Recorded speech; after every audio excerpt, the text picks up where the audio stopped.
ముఖ్యమంత్రి రేవంత్ రెడ్డి గారు నిన్న ఓయూకి వెళ్ళి మాట్లాడినటువంటి మాటలు ఏంటివి? నిన్న ఆయన ఓయూకి పోయి ఏం మాట్లాడారు, ఏం చెప్పారు, చాలా విషయాలు మాట్లాడారు.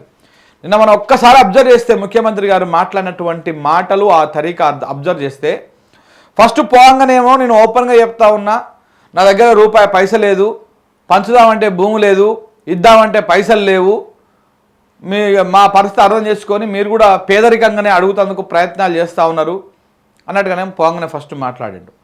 కరెక్ట్గా 10-15 నిమిషాలు ఆయన స్పీచ్ ఉన్నదే ఒక 10-15 నిమిషాలు. ఆ 10-15 నిమిషాలల్లో మళ్ళీ ప్లేట్ ఫిరాయించేసిండు.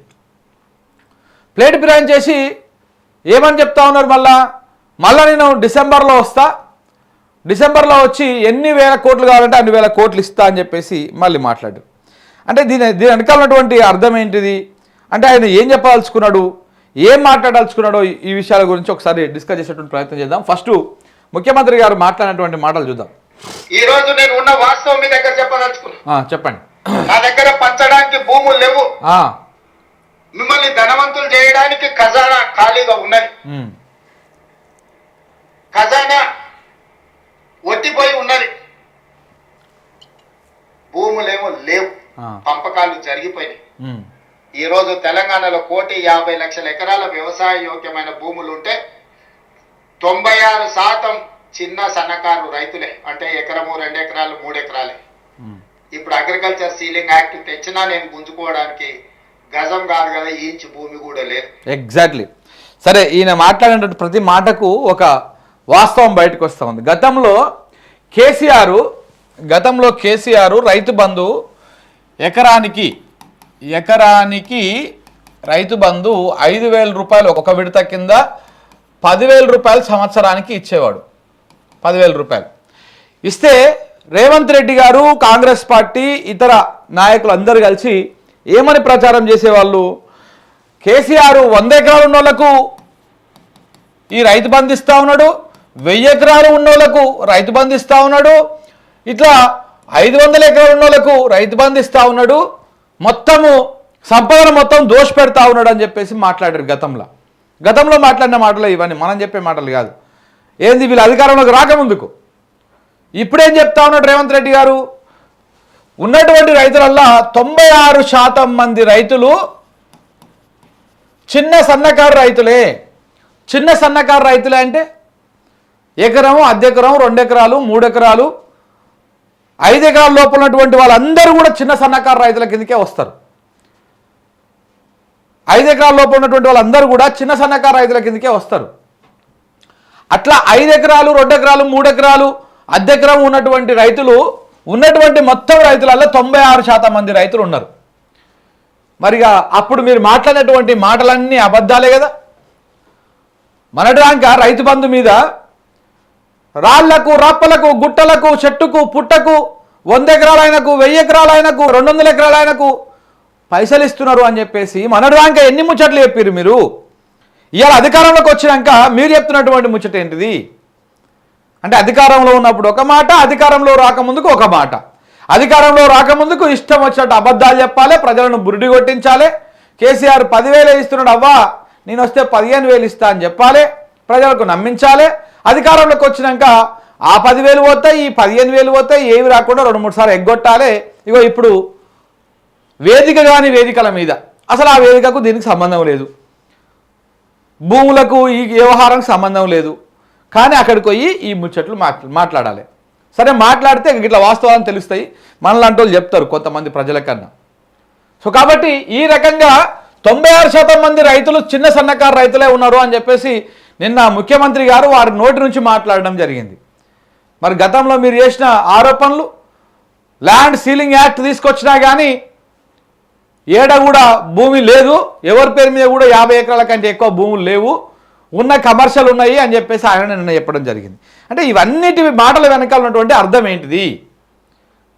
మొన్నటిదాకా మేము అబద్ధాలు చెప్పినాము, మొన్నటిదాకా మేము ఉట్టి తప్పుడు ప్రచారం చేసినాము, ఇప్పుడు వాస్తవాలు చెప్తున్నాం అని చెప్పేసి చెప్పడమా? వాస్తవాలు అర్థం చేసుకోవాలి ప్రజలే.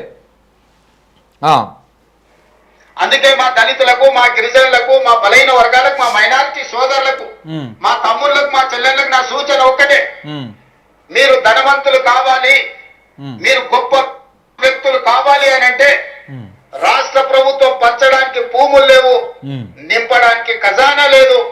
మీకు నేను ఇవ్వగలిగింది విద్య ఒక్కటే, నాణ్యమైన విద్యనే.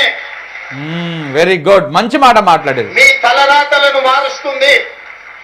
ఎగ్జాక్ట్లీ, తలరాతను మార్చేది విద్య మాత్రమే. మీరు నాణ్యమైన ఈ విద్య ఇస్తా అని చెప్తా ఉన్నారు. మీరు విద్యాశాఖ మంత్రి కూడా, మీరే కాబట్టి మీరు నాణ్యమైనటువంటి విద్య ఇస్తా అంటా ఉన్నారు. ఏమంటా ఉన్నారు? నాణ్యమైనటువంటి విద్యనిస్తా అన్నారు. ఇప్పుడు మీరు ఏం చేయాలి సార్? నాణ్యమైన విద్య కావాలంటే ఏం చేయాలి? ముందు కార్పొరేట్ విద్యా సంస్థలు వసూలు చేస్తున్నటువంటి అడ్డగోలు ఫీజులను నియంత్రించాలి.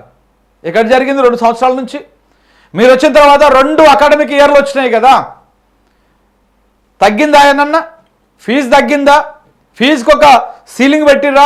ఎంత పెద్ద కార్పొరేట్ సంస్థ కానీ, ఎంత పెద్ద కార్పొరేట్ విద్యా సంస్థ కానీ, ఏదైనా కానీ ఇగో గీ 50,000 వరకే వసూలు చేయాలి ఫీజులు, గీ 10,000 వరకే వసూలు చేయాలి, గీ 20,000 వరకే వసూలు చేయాలని ఒక సీలింగ్ పెట్టిర్రా?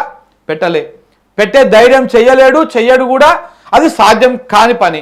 ఇంకా నువ్వు ఏడుకెళ్ళిస్తుంటూ నాణ్యమైన విద్య ఉన్న గురుకులాలని నువ్వు పాత్ర పెడుతుంటివి. గురుకులాల కనీసం చదువు దేవుడెరుగు, చదువు చాలా పెద్ద దూరం మాట. అది తిండి పెడతందుకు, పిల్లలకు తిండి పెడితే అలా పురుగులన్నం ఓ దగ్గర, నీళ్ళచారు ఓ దగ్గర, పాసిపోయిన ఫుడ్ పెట్టడం ఒక దగ్గర, ఫుడ్ పాయిజన్ కేసులు ఎన్ని చూస్తున్నాం? ఎన్ని ఫుడ్ పాయిజన్ కేసులు వస్తూ ఉన్నాయి? రోజు పేపర్లు తిరిగేస్తే, అంటే మీ పేపర్లు కావు, వెలుగు, ఆంధ్రజ్యోతి, ఈనాడు మీ పేపర్లు కావు. ఎట్లా మీ పేపర్లు రాయవు? కాంగ్రెస్ పేపర్లు. వాస్తవాలను ప్రజలకు చూపించవు. అవి ఎన్నడో మర్చిపోయినాయి, అవి ప్రభుత్వానికి దగ్గరైనాయి, ప్రజలకు దూరమైనాయి. అది అర్థమైతేనే ఉంది చూస్తుంటే. కానీ ప్రజల కోణంలో ప్రజల గోసను చూపించేటువంటి పత్రికలు ఓపెన్ చేసి చూస్తే రోజు ఎక్కడో ఒక దగ్గర ఫుడ్ పాయిజన్ కేసులు, ఎక్కడో ఒక దగ్గర పిల్లలకు రకరకాల ఇబ్బందుల కార్యక్రమాలు, ఇవన్నీ కూడా గత 2 సంవత్సరాల నుంచి మనం చూస్తూనే ఉన్నాం. మీరు ఇంకా ఎక్కడికి వెళ్ళిచ్చినట్టు నాణ్యమైనటువంటి విద్య? ఏడికెళ్ళిచ్చినట్టు? మీ పదవీ కాలమే 5 సంవత్సరాలు. ఆ 5 సంవత్సరాలు 2 సంవత్సరాలు అయిపోయింది ఆల్రెడీ.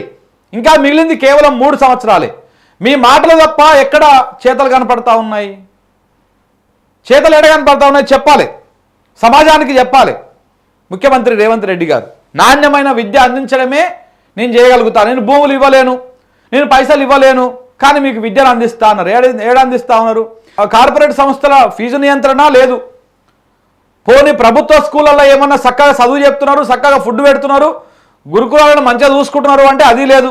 ఒకసారి ఇప్పుడు మీ సంక్షేమ శాఖ మంత్రిని అడగండి, గురుకులాలలో ఎన్ని ఖాళీలు ఉన్నాయో అడగండి ఒక్కసారి. గతంలో బీఆర్ఎస్ సర్కార్ ఉన్నప్పుడు గురుకులాలలో సీటు కావడం కోసము భయంకరంగా రికమెండేషన్లు, పోటీ ఉంటుండే. ప్రధానంగా ఆర్ఎస్ ప్రవీణ్ కుమార్ గారు గురుకులాల సెక్రటరీగా ఉన్నప్పుడు అసలు వాటి రూపురేఖలే మారిపోయినాయి. ఎన్నో అద్భుతమైనటువంటి విజయాలు సాధించినాయి గురుకులాలు. అందులో చదువుకున్నటువంటి పిల్లలు ఎవరెస్ట్ శిఖరాలను అవతరించారు. సో ఇట్లా ఇవన్నీ కూడా జరిగినాయి.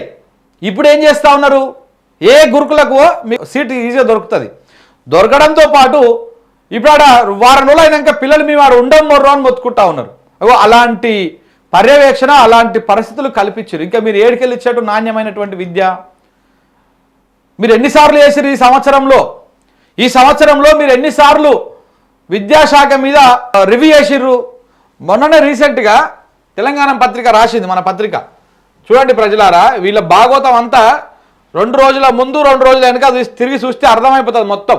ఇది ఇక్కడ చూడండి, విద్యాశాఖ పనితీరు మీద మనం 19వ తారీఖు నాడు రాష్ట్రం, ఇదే నెలలో ఓ వార్త రాష్ట్రం. ఏమని రాష్ట్రం? విద్యాశాఖపై సీఎంకు పట్టింపు లేదు, మేము ఏం చెప్పినా వింటలేడు, ఇంత నిర్లక్ష్యం మంచిది కాదు, 3 నెలల కింద ఇచ్చిన రిపోర్టు పట్టించుకోలేదు, మా మాటలకు విలువ లేదు, 2 ఏళ్ళు అయిపోయింది, ఇంకా మిగిలింది 2 ఏళ్ళే, ఎడ్యుకేషన్లో ఏం చేసేటట్టు లేదు, చేతులు ఎత్తేసిన అకనూరు మురళి విద్యా కమిషన్ చైర్మన్గా బాధ్యతలు చేపట్టి వచ్చే నెలతోటి ఏడాది పూర్తి అయిపోతుంది. ఈయనది కూడా 2 ఏళ్ల పదవి కాలము. ఆ 2 ఏళ్ల పదవి కాలంలో ఒక ఏడాది అయిపోయింది, ఇంకొక ఏడాది ఉన్నది. ఆ ఏడాదిలో ఏమైనా ఏదామా అంటే ఏం లేదు. ఇక చూడండి, ఏతులకు పోయి ఎల్లెలకల పడ్డట అయిందంట అకనూరు మురళి పరిస్థితి. ఇప్పుడు ఈయన ఏదో ఏదామని చెప్పేసి పోయిండు. ఇక మీడియా ఛానళ్ళలో నోటికి వచ్చింది, రకరకాల మాటలు మాట్లాడారు. విద్యా సంస్థలు ఇది చేస్తాం అది చేస్తాం, కేసీఆర్ విద్యాశాఖ సెక్రటరీ ఇవ్వనందుకే కేసీఆర్ మీద తప్పుడు ప్రచారం చేసినాను డైరెక్ట్గానే మాట్లాడండి మహానుభావుడు. సో ఇట్లా మాట్లాడి విద్యాశాఖను ఏదో దిద్దేస్తామో అని చెప్పేసి ముఖ్యమంత్రి గారి దగ్గరనే ఆ శాఖను పెట్టుకొని ఇగో ఇలాంటి మేధావిగా చెప్పుకుంటున్నటువంటి వాళ్ళని విద్యా కమిషన్ చైర్మన్లుగా పెట్టి మరి ఏం చేసి 2 సంవత్సరాల నుంచి ఇగో ఏం చేయలే, కనీసం పట్టింపు లేదు ఆ శాఖ మీద. ఇప్పుడు ఎక్కడికి వెళ్ళి ఏ రకంగా మీరు నాణ్యమైనటువంటి విద్యను అందిస్తారంటే తెలంగాణ సమాజం నమ్మాలో చెప్పండిగా. ఎట్లా అందిస్తారో చెప్పాల్సినటువంటి అవసరం ఉన్నది.